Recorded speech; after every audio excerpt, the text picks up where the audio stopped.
আয়াত ৮ লা ইয়ানহাকুমুল্লাহু আনিল্লাযীনা লাম ইউকাতিলুকুম ফিদ্দীনি ওয়ালাম ইউখরিজুকুম মিন দিয়ারিকুম আন তাবাররুহুম ওয়া তুকসিতু ইলাইহিম ইন্নাল্লাহা ইউহিব্বুল মুকসিতিন।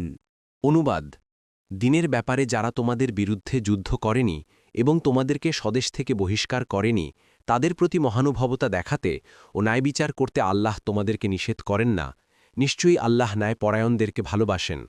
তাফসির ১ নম্বর ফুটনোটের বিবরণ: যেসব কাফের মুসলিমদের বিরুদ্ধে যুদ্ধ করেনি এবং তাদেরকে দেশ থেকে বহিষ্কারেও অংশগ্রহণ করেনি, আলোচ্য আয়াতে তাদের সাথে সদ্ব্যবহার করার ও ইনসাফ করার নির্দেশ দেওয়া হয়েছে। ন্যায় ও সুবিচার তো প্রত্যেক কাফেরের সাথেও জরুরি। এতে জিম্মি কাফের, চুক্তিতে আবদ্ধ কাফের এবং শত্রু কাফের সবাই সমান।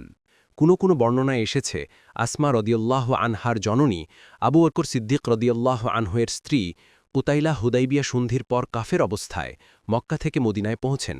তিনি কন্যা আসমার জন্যে কিছু উপঢৌকন সাথে নিয়ে যান, কিন্তু আসমা রদিয়াল্লাহ আনহা সেই উপঢৌকন গ্রহণ করতে অস্বীকার করেন এবং রাসূলুল্লাহ সাল্লাল্লাহু আলাইহি ওয়াসাল্লামের কাছে জিজ্ঞাসা করলেন, আমার জননী আমার সাথে সাক্ষাৎ করতে এসেছেন, কিন্তু তিনি কাফের, আমি তার সাথে কিরূপ ব্যবহার করব?